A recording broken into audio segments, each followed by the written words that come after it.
Please go ahead, Ulrika. It's over to you. Okay, most welcome to this session, which is a collaboration between the Swedish Cancer Society and UICC as part of the UICC Special Focus Dialogues. I'm Ulrika Århed Kågström. I'm Secretary General of Cancerfonden, the Swedish Cancer Society, and I'm also a proud member of the UICC board. I'm really looking forward to this session, and I will be your guide during this hour. As this is the year of the health and care workers, the title of this webinar is AMR, a threat to the future cancer treatments and the role of health and care workers in addressing this issue. Over the last decades, there's been significant progress in cancer care with key advances across the core pillars of surgery, radiotherapy, and medicine. However, the significant and growing threat of drug-resistant bacteria can undermine all these efforts. Antibiotics are a key and indispensable part of cancer treatment. As many as 1 in 5 the state has to look at the celebrations health protocols to help contain the situation in counties bordering the lakeside city. I'm sorry, Ulrika, you're muted at the moment. Ulrika, you're muted at the moment. Can you please unmute yourself? Okay, I was muted, interesting. Health and care workers are crucial in the war against AMR, and they are on the front line of this health crisis. Because of the nature of their profession, our health and care workers are ideally equipped in promoting public health and collaborating with other social care professionals. They can convey the message of urgency to decision makers and also inspire change. With this backdrop, the UICC Special Focus Dialogues is an ideal platform to bring together experts to discuss the issue and what actions need to be taken. Before I introduce our first speaker, I would like to encourage you to put your questions in the Q&A box for the Q&A session at the end. Although we have 6 panelists covering different aspects of this topic, we hope to have some time for your questions to have some kind of interaction by the end of the session. And I would also like you all to please mute yourself. I didn't do that myself before, so I'm just set an example, you know, how to not act. And feel free to stand up, move around a bit, stretch a bit during this hour-long session. I would first like to welcome Lena Hallengren. Lena is the Minister for Health and Social Affairs in Sweden. She is also a member of the One Health Global Leaders Group, and she will talk about the importance of increasing awareness on AMR and its impact on cancer care outcomes. So please, Lena, welcome. The floor is yours. And I'll mute myself. Thank you so much, Ulrika, for introducing me and for giving me the floor. And thank you, Cancerfonden, the Swedish Cancer Society, and UICC for organizing this very timely webinar. Let me start by saying, dear healthcare personnel, dear scientists, ladies and gentlemen, I am, for many reasons, very happy to participate in this important webinar today. First of all, the webinar is addressing an issue of utmost importance, the AMR and the threat AMR poses to mankind. Antimicrobials, and including antibiotics, are, as we all know, for example, a key and an indispensable part of cancer treatment. Secondly, attending the webinar gives me an excellent opportunity to extend a heartfelt thank you to all of you who are working as healthcare personnel.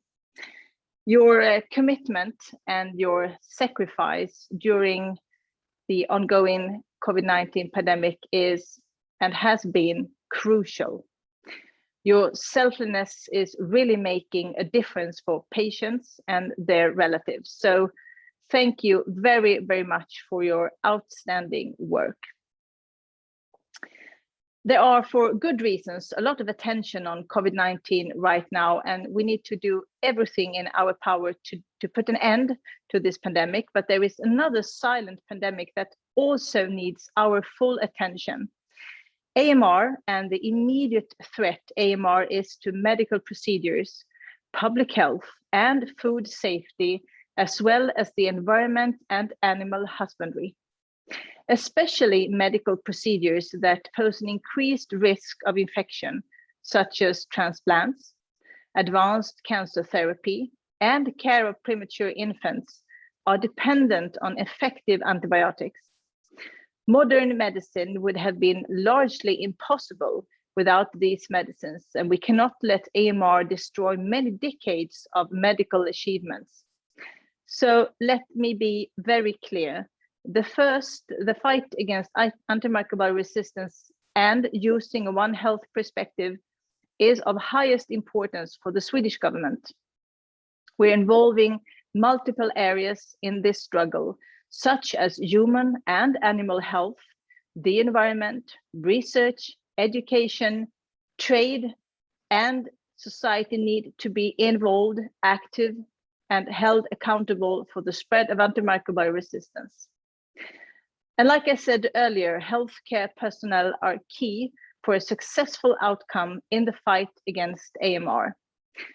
In this context, I especially want to mention the interdisciplinary organization STRAMA, which is a Swedish acronym for Cooperation Against Antibiotic Resistance, that has promoted responsible use of antibiotics since it was formed in 1995.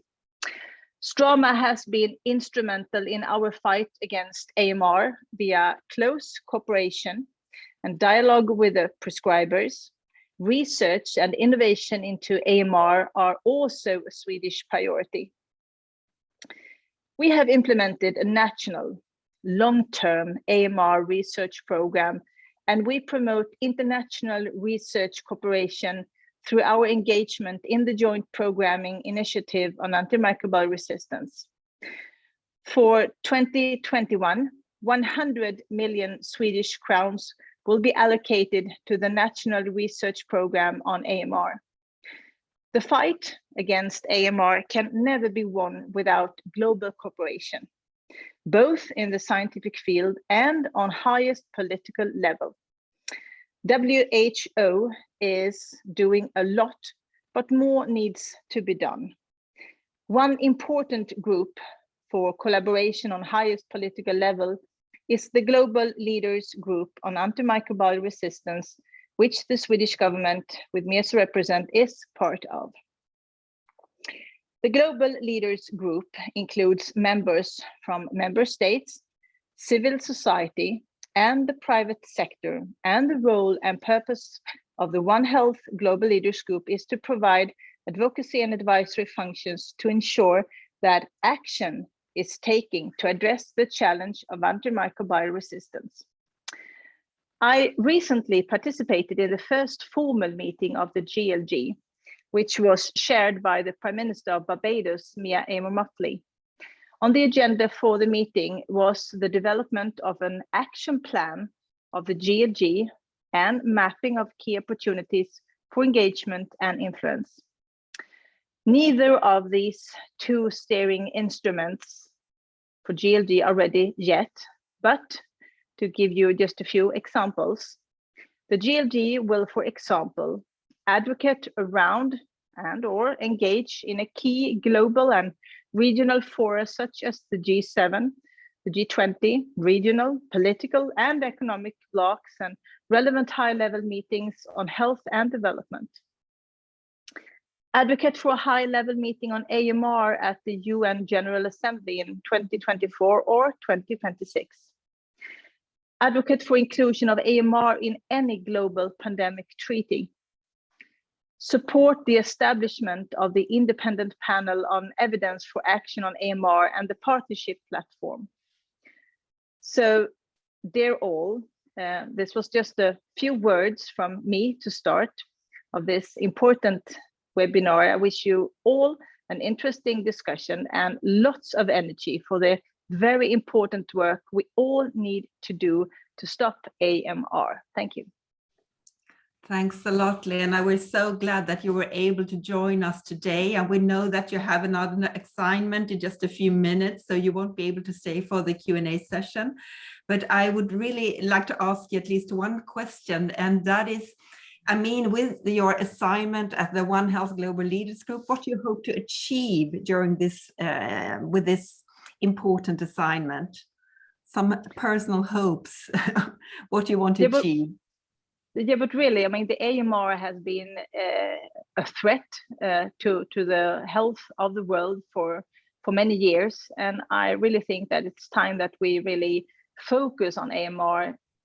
Of course, the pandemic and the COVID-19 has got the total focus from all the leaders of the world, but we really need to catch the opportunity and make sure that AMR is something that we really address, because I don't even want to think what's going to happen if AMR is not going to be handled and treated in a good way, what kind of threat it is to the global health. So to really use the GLG, but also use other kind of forums and make sure that AMR is on top of the health agenda. Well, thank you. That sounds really reassuring, and we hope that you continue to work with your political colleagues, your global leader colleagues on this issue.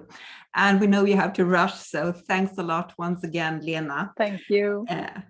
And now I'd like to welcome Thomas. Thomas works with WHO's AMR division and acts as head of its Antimicrobial Stewardship and Awareness Unit. And Thomas has over 30 years experience with NGOs at local, national, and international levels in the field of social and economic development. And Thomas will focus a bit on the key actions needed on a global level to stop the spread of AMR. And I also know that Thomas is working closely with Lena as one of the leaders on this issue. So welcome, Thomas. Well, thank you. Thank you, Ulrike. Maybe I'll just share my screen. Is somebody else sharing it? Okay. So if you can, yes, all right. Do I have control or do I not? No. Thomas, if you let me know, just say next slide and I'll be happy to all right. Okay. You. Well, thank you, Shalini, and thank you, Lena. Of course, Lena is a founding member of the Global Leaders Group on AMR, and it's a really exciting time.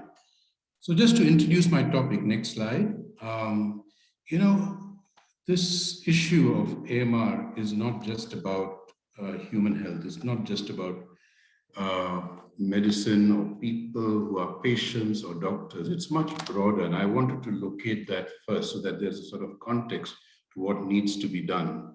Because it is caused by many factors, including drivers that are in human health, animal health, plant, environment, caused by misuse, overuse, no use, you know, lots of issues around how drugs are treated, but also about the food and feed sector and how that contributes. Besides that, it's also about access to water and sanitation, which in many countries is difficult to come by, even in healthcare settings. And then, of course, across the world, it's about infection prevention and control, which is a huge issue, particularly in hospital settings. Compounding all that is the fact that everything that we consume and everything that we dispose, you know, ends up as waste somewhere or the other in the environment, and how that comes back to us through plants and crops and animals and so on is an issue that is still being explored, but must be quite significant. So the drivers are so many, and therefore the answers or the responses have to be many. It has to be multi-sectoral. It has to involve actors not just in human and animal and plant health, but also in sociology, in politics, in economics, and so on, so that we come together to deal with this really, really big problem. Next slide, please. And one of the most significant ways we can start that is by creating high-level commitment. So commitment has to be there for actors from across so many different spectrums to come together, from the individual to institutions to governments to civil society. Everybody has a role to play. And so everybody needs to come together. So we've made a lot of progress in the past 5 or 6 years. And just to highlight the key actions that have taken place already, the key events. In 2015, a global action plan was adopted at the World Health Assembly. In 2016, the UN General Assembly came out with a political declaration that was really significant. This led also to the creation of the Interagency Coordination Group on AMR in 2017.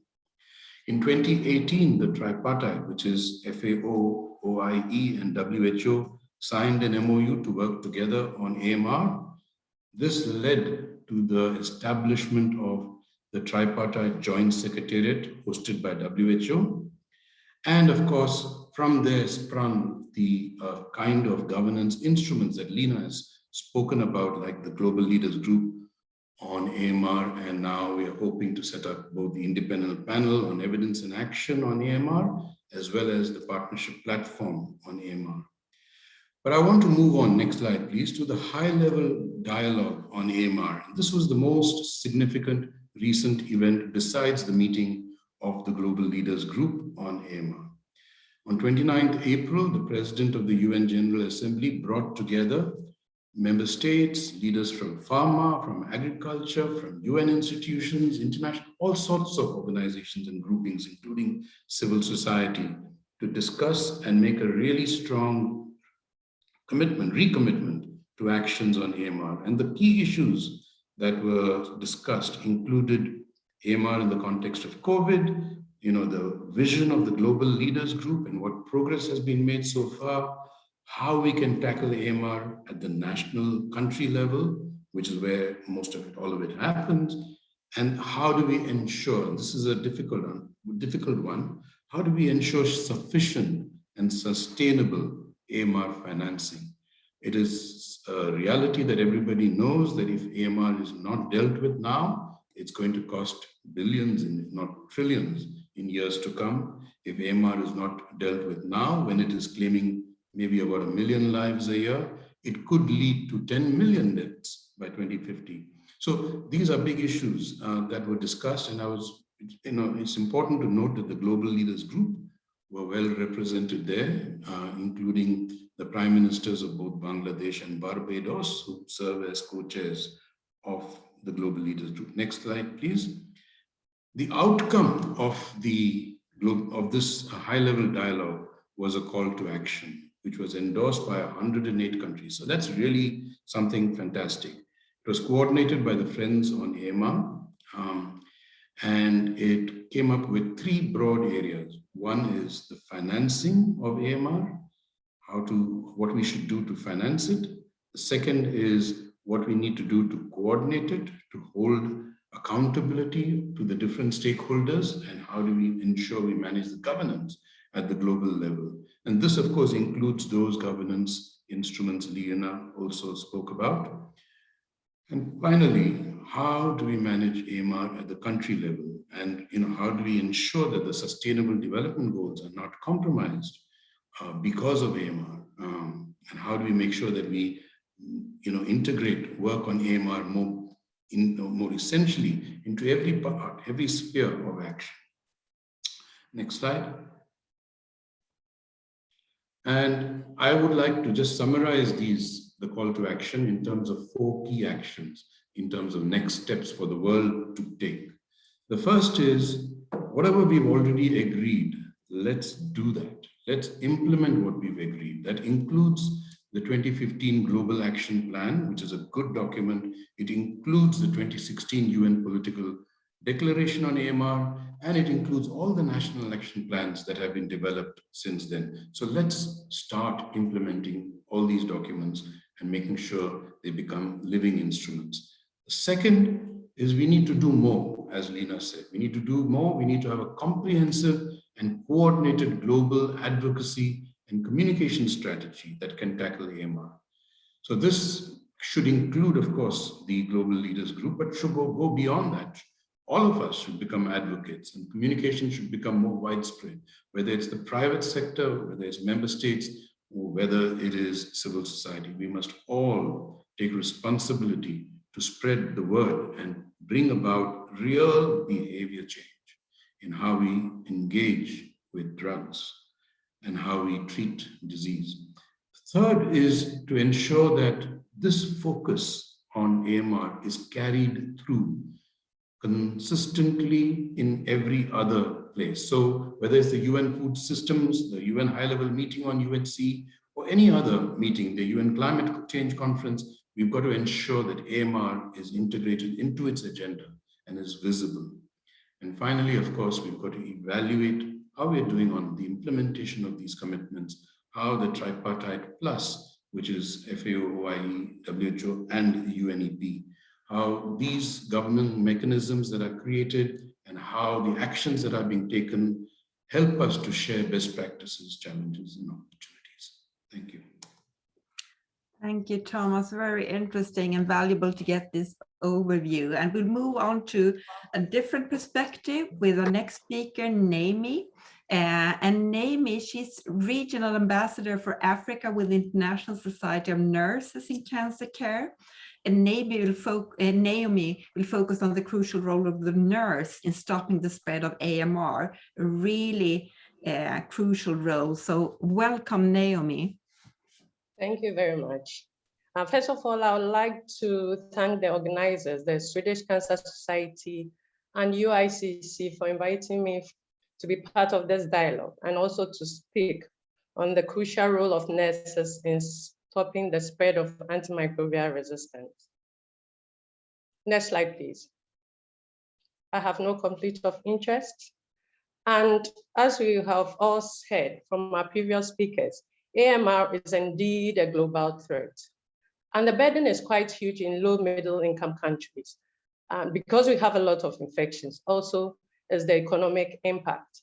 And I just ended World Health Assembly, the Director General of WHO and the European Union Commissioner for Health and Food Safety in their submissions indicated that the AMR is a silent rising pandemic, which can be overwhelming, and that there's a need for a global effort to address this issue. And it's good that there's a global action plan in place. Next slide, please. Right. There are a lot of factors that are affecting, that are contributing to AMR in low middle income countries. And most of these countries have a national action plan in place in order to combat these factors. But implementing it is an issue due to limited technical and financial resources. Next slide, please. Right. So why do we say that nurses are important players to combat AMR? The reason is that they provide over 70 to 90% of the care and forms more than half of the health workforce. They are quite instrumental in rendering the care throughout the cancer continuum. For example, in coordinating the care right from cancer diagnosis and through to the end of life and survivorship. Next slide, please. Right. The role of nurses are in three folds. The first is in prevention, and this is what nurses generally do. The general infection prevention and control activities, all in order to provide a safe environment for our patients or our clients. And they have to also continue to educate the patients and also the family and the public on antimicrobial resistance. And not forgetting, they are also educating their other colleagues on antimicrobial resistance. Okay, next slide, please. Right. During treatment, we are saying that nurses are the most likely professionals to first administer antimicrobial correctly. And again, nurses continue to engage the patient and family, and not forgetting engaging their other colleagues in antimicrobial stewardship. Next slide, please. They continue to also play their role in surveillance and also continue to engage patients and family. Next slide. Next slide, please. Right. On this team, this year's theme for International Council of Nurses is Nurses, a Voice to Lead and a Vision for the Future Healthcare. And what we're saying that oncology nurses or cancer nurses are a voice to lead, advance, and transform. This next slide, please. Next slide, please. right? The International Council of Nurses, no, before that, please.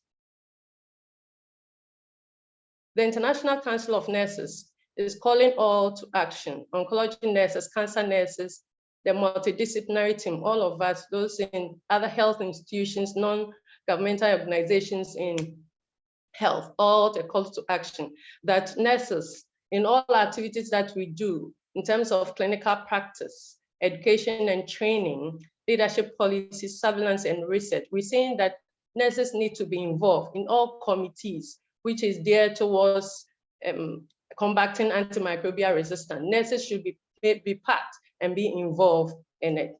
Next slide, please. So in conclusion, I want to say that nurses are a strong force to influence the global effort against antimicrobial resistance in cancer patients. And training, education of nurses, awareness, the recognition and the relevance of their role, their involvement in policies and research will markedly contribute to the prevention and reduction of antimicrobial resistance affecting cancer patients. Next slide. Next slide. Thank you very much. Thanks a lot, Naomi. You covered a lot in this very, very short intervention, but really valuable to hear your insights and talk about this from a nurse perspective. And our next speaker, Heidi, she's Managing Director for Women's Health and Allied Health Professionals at Karolinska in Stockholm, Sweden.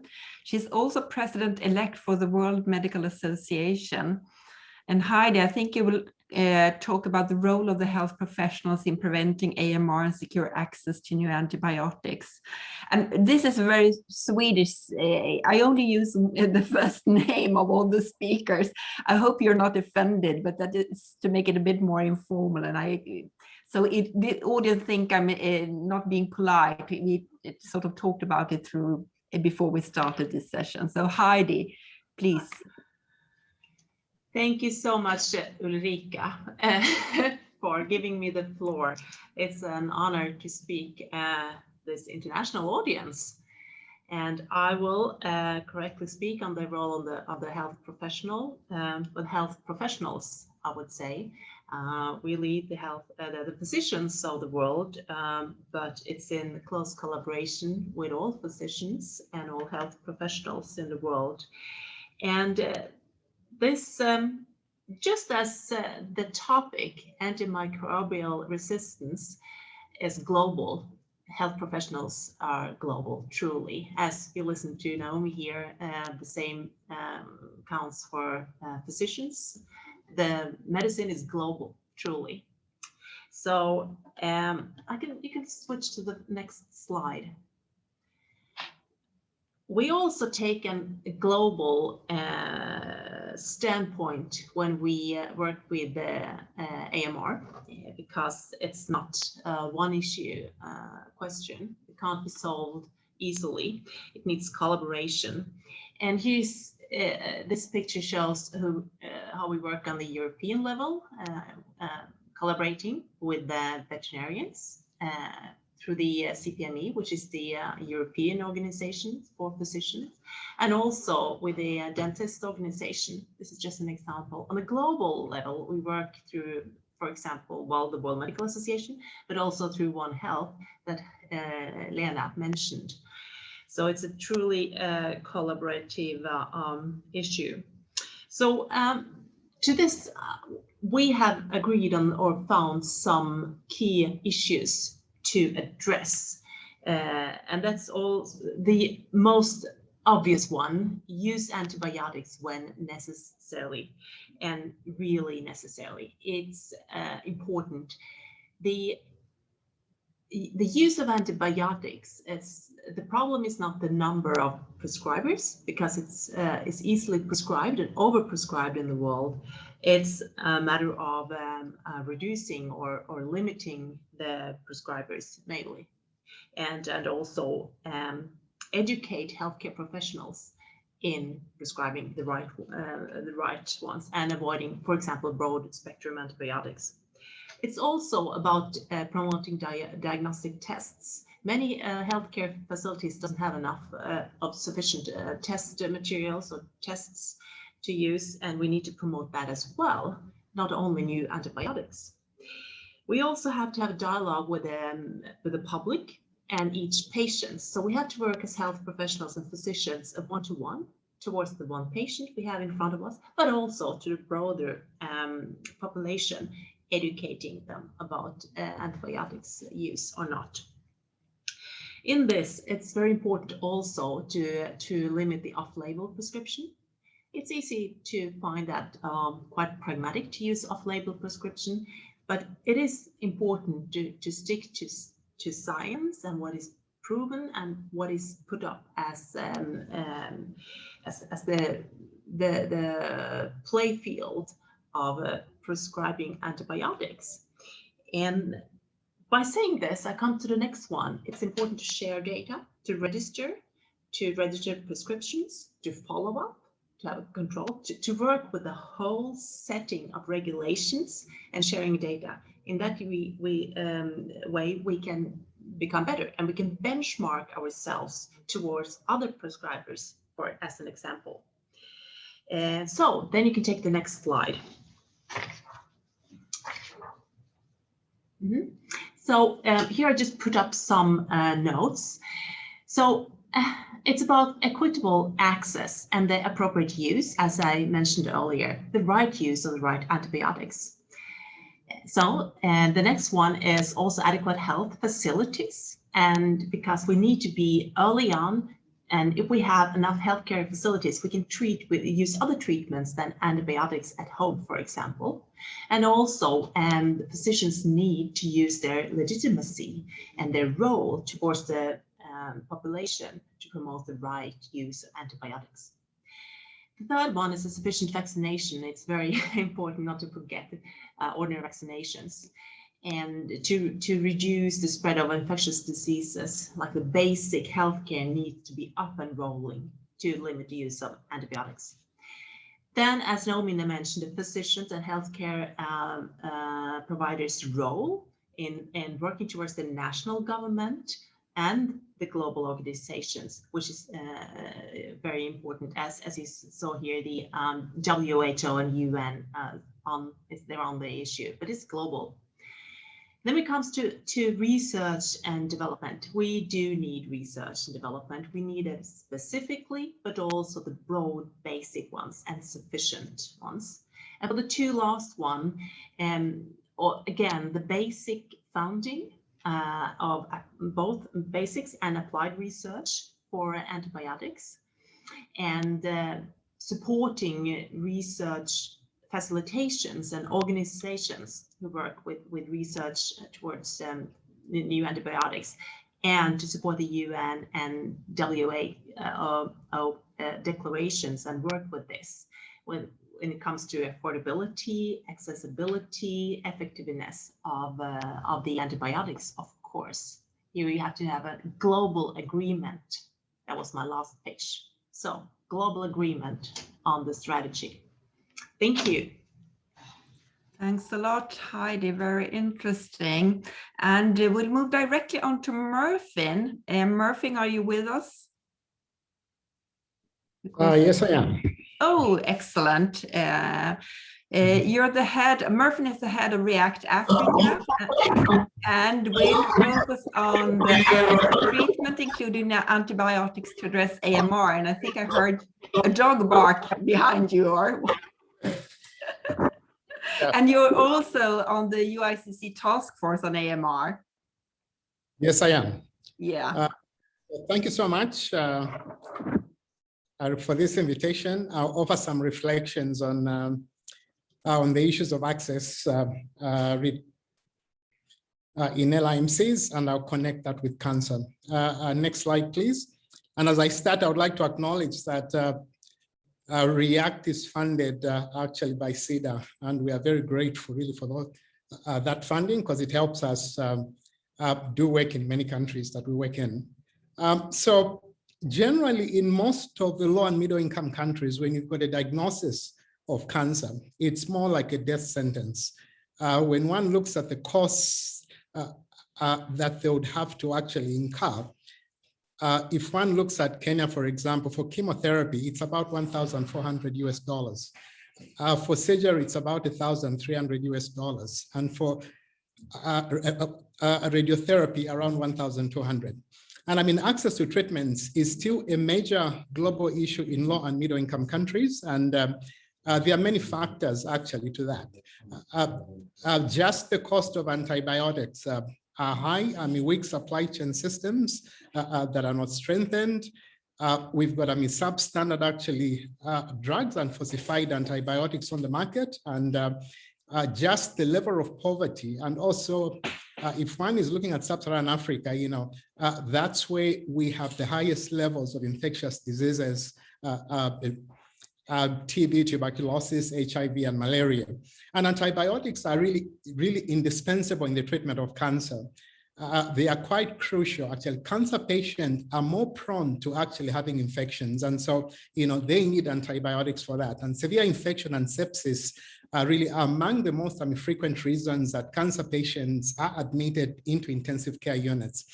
And it has been estimated that, I mean, close to 1 in 10 cancer deaths is due to actually severe sepsis, not cancer itself. Next slide.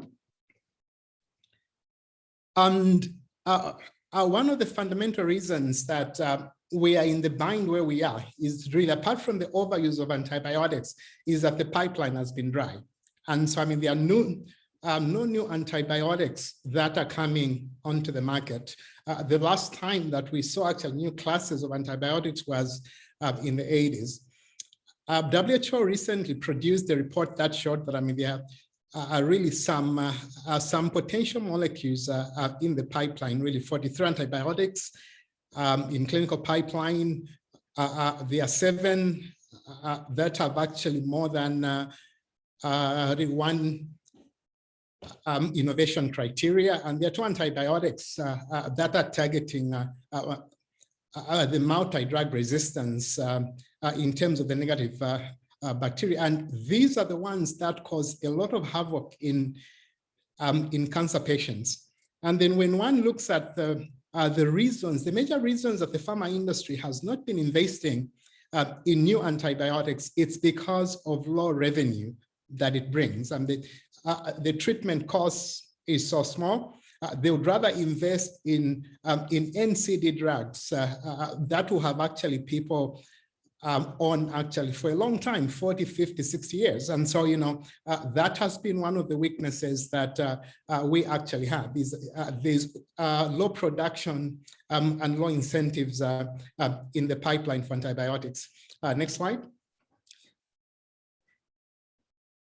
Yeah, so really some of the proposed actually solutions that we need to look at is, you know, look at the supply chain system. And this is beginning from actually desk up to the patient getting the antibiotics that they need.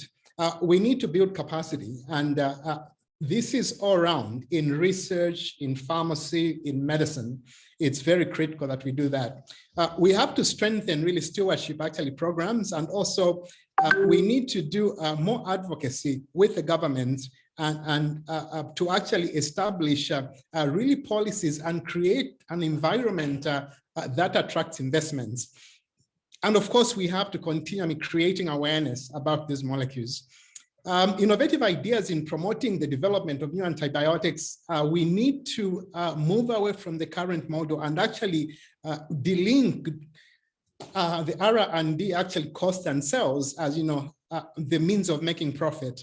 We should promote good procurement of various kinds, and also integrate new business models which bring in actually stakeholders that will fund R&D at various stages of drug development. Next slide. Yeah, so as REACT, we have come up with some recommendations, and we released the report actually just about 2-3 months ago. And these are some of the recommendations that we are making. We need to actually set up priorities that address the most significant and unmet global needs. We need to work around overcoming the barriers in the early discovery in research. We need to finance last stage actually in the R&D. and also really focus on ensuring sustainable production and ensuring really sustainable access. That I mean, access is there for all. Next slide, my last slide, I believe. And so in conclusion, really antibiotics remain the cornerstone of modern medicine, including in the treatment of cancer patients. And we need sustainable access, and that is coupled to appropriate use of antibiotics in pertinent to addressing AMR, and also we need models of introducing new antibiotics into the market with good stewardship. We need political will. We need actually stakeholders from actually all sectors to work together, and we need to continue this process of raising awareness and knowledge about antimicrobial resistance. Thank you so much, and again, thanks to our sponsor. Thank you, Murphin, much appreciated. And we'll move on to our last speaker, and it's Paolo. He's policy officer and principal administration in the European Commission, Europe's Beating Cancer Plan Task Force. And he's been involved with the cancer dossier since 2016. He'll focus on the threat of AMR and the EU's Beating Cancer Plan. And I think we get some questions in the chat now on whether we will be able to share the presentations or not. And of course, we'll make them available for everyone who's tuned in on this session, because I think they're really valuable. They're covering a lot in just a very few minutes. And so we'll share the presentation. So please, Paolo. Yes, good morning and good afternoon, dear colleagues. And thanks for inviting the Commission to this dialogue, important dialogue on cancer and AMR. I will briefly present you the Europe's Beating Cancer Plan and give you some inputs on how the plan will link with the challenge of AMR. First slide, please. Europe's Beating Cancer Plan is one of the European Commission flagships, meaning a main priority in the area of public health and the cornerstone of European Health Union. The plan has been adopted in February after an important work done by 13 Directorate General of the Commission, coordinated by DG Sante, and a wide multi-stakeholder and the national authorities consultation process, which have collected more than 2,400 contributors. The plan will apply a real health in all policy approach, taking a stock of the concrete opportunities offered by the cooperation with other sectors. For instance, research through the cancer mission of Horizon Europe, employment, digital, or energy. Its structure is based on 4 pillars and on cross-cutting thematic areas that will link the 4 pillars. It will be implemented by 10 flagships and 32 actions, addressing the entire cancer pathway, from prevention to survivorship, with a budget of 4 billion euros, including 1.2 billion which will be allocated under the EU4Health program. The cancer plan will incorporate also lessons learned from the pandemic, and they will address the impact of COVID-19 on cancer. Next slide, please. The objective of the first pillar of the plan is to prevent the preventable through action focused on behavioral and environmental risk factors. The plan includes action to help member states towards the eradication of human papillomavirus through vaccination, as well as to prevent other cancer associated with infectious agents. To promote healthy diets, regular physical activity, reduction of tobacco and alcohol consumption, and the measure towards zero emission. And the European Code Against Cancer will be updated and better promoted. Next slide. The other 3 pillars will support early detection, diagnosis and treatment, and the quality of life of cancer patients and survivors. Here in the slides, in red are indicated those areas which will be of relevance to address the challenges of AMR in cancer care. Next slides. In particular, regarding the ongoing activities on AMR, the current focus is on connecting any important lesson learned from COVID-19 and leveraging the new instruments that have been developed as a result, with the view to use all those to boost the full implementation of EU action plan on AMR. Of course, many of those, such as increased infection prevention and control due to COVID-19, for instance, wearing of masks and hygiene, physical distancing, are pertinent not only to COVID-19 and AMR, but also for patient safety, including for cancer patients. So while not specifically targeted to cancer patients and AMR, they are expected also to have a positive impact. Next slide, please. Additional opportunities and instruments can provide option to link the cancer plan and the AMR.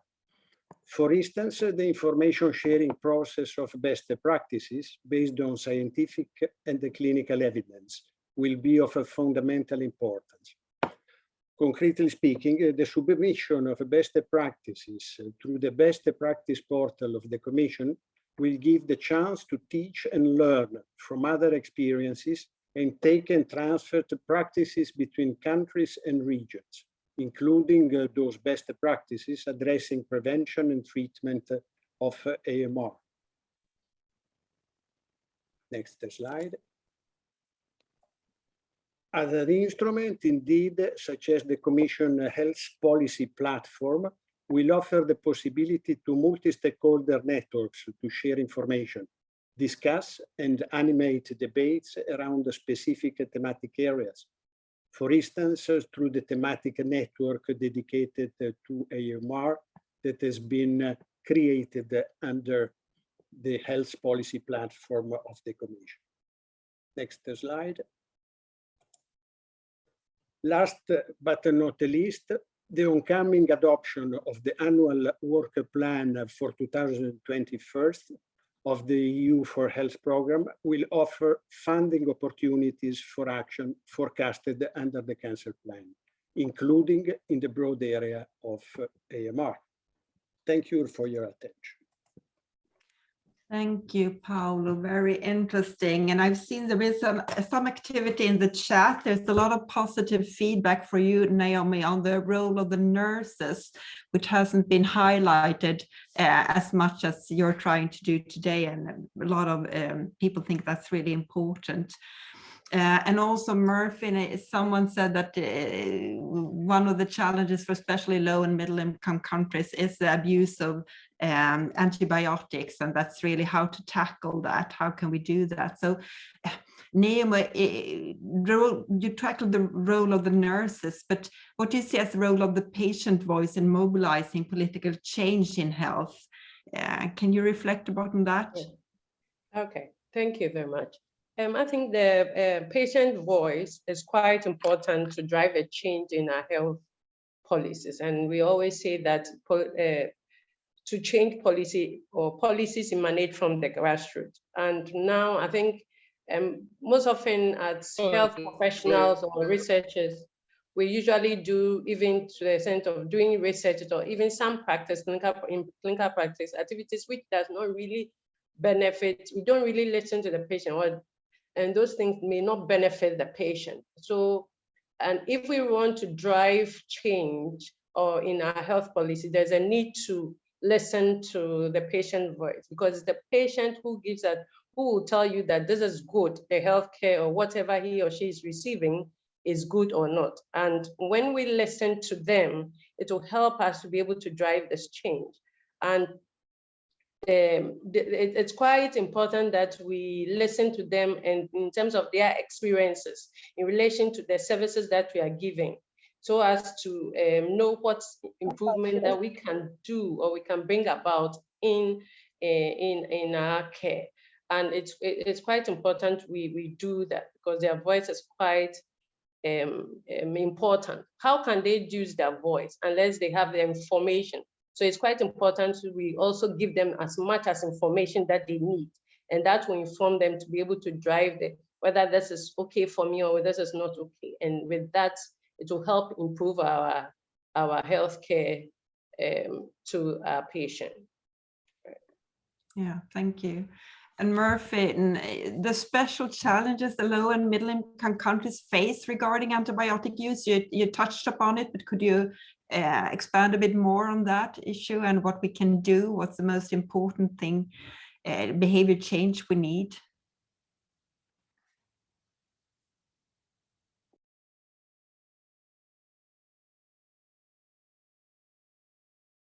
You're muted, Murphy. Sorry, yeah, there we go. Yeah. So I was saying that, yes, there is actually a very easy access of antibiotics in legitimate and legal outlets and also illegal outlets. But one fundamental thing that we have to actually make clear is that lack of access is a major problem in low and middle income countries, and it kills more people than actually antimicrobial resistance. We have, weak regulations in terms of enforcement. Really, almost every LIMC country has on their regulations that, you cannot really access an antibiotic without a prescription. But our regulatory systems are quite weak. Number two is that, healthcare costs have become very high, and the drug outlets, whether it's a market, it's a drug outlet, they've become the first point of care. We need to strengthen primary healthcare, and we need to strengthen health systems. We also have challenges around stockouts. Again, stockouts are one of the major problems, but there's also the overuse of antibiotics in the animal sector. And also, there's too much that end up in the environment in terms of actually bad treatment or the disposal of actually antibiotics that have remained. And so we really need to have a very holistic view. And the other fact of the matter is that there's very low local production of generic antibiotics in low and middle income countries. We depend around 70 to 80% on imports. And so, that again is a fundamental problem that needs to be addressed. I think we need to actually take a systems approach that looks at the real challenges and start addressing the main elements of this particular system that will get us to a point where there will be a lower use of antibiotics, there will be a lower use of antibiotics both in the human sector and also in the animal sector. Thank you. Thank you. And Heidi, you've listened to this discussion, and we've seen that awareness actually among doctors and AMR as a threat to cancer care varies. And you say that there is awareness, but I think we still have some obstacles to tackle. And what would you say would be the most important thing in order to change, to have a behavioral change in your profession and among your colleagues, Heidi? Mm-hmm. So we do have in many parts of the world and medical society sufficient awareness, but not in all. And if we look to China, or we can look at specific regions, the awareness is too low. And as the former speaker just mentioned, the front desk is the first line healthcare in many places. And there the information varies, of course. And with an insufficient primary healthcare and not enough healthcare and insufficient healthcare facilities around it, then and the antibiotic sale is the first line in many ways. So I would the awareness is not high enough in the whole world, and there it comes to we need to raise the awareness of the issue among healthcare professionals around the world to raise that. And we also need to use the expert role in governance and structure. So we're not there yet, even if we have the knowledge in many parts, I would say. So continue with that and continue to see it as just one piece of the systemic problem, because you cannot only look at the antibiotic resistance. We need to look at the other vital parts of healthcare, because otherwise we can reduce the use of antibiotics in one field, and we can optimize the use in very rich regions. It will not solve the problem because it's multifactorial. So we need to also raise the awareness of the whole healthcare system. Thank you. And we only have a few minutes to go, but I would I would like to ask Thomas, if you would, I mean, you have listened to this discussion today, and it's not the first discussion on AMR that you take part in. What do you think would be the most thing to remember from the discussions we had today? Something you think stood out maybe, or something you think is important to keep in mind after this discussion? Yeah, no, thank you. I think the main message that I think we should take back is that everyone matters, that this can only be sorted out if we work together. And when we say that, we mean not, in terms of an idea, but in terms of what Murphin said, making sure it's systematic, systematized. And we advocate that in every country there should be a central coordinating mechanism that deals with AMR specifically, and that coordinating mechanism has membership from across all the sectors, including human health, animal health, plant health, and so on, and from all the stakeholders, including government, civil society, and the private sector. And that we then help them to start dealing with it in a coordinated and integrated manner. For example, I am responsible for providing guidance on stewardship, which we are now rolling out in several countries around the world. But that's one aspect. Other aspects need to be taken. The most important message is we can only do this if we do it together. Together. I think that could be the last. Paolo, but I still think I want to ask you, you have listened to this discussions as well, and representing the EU Beating Cancer Plan. What do you think is important from your perspective?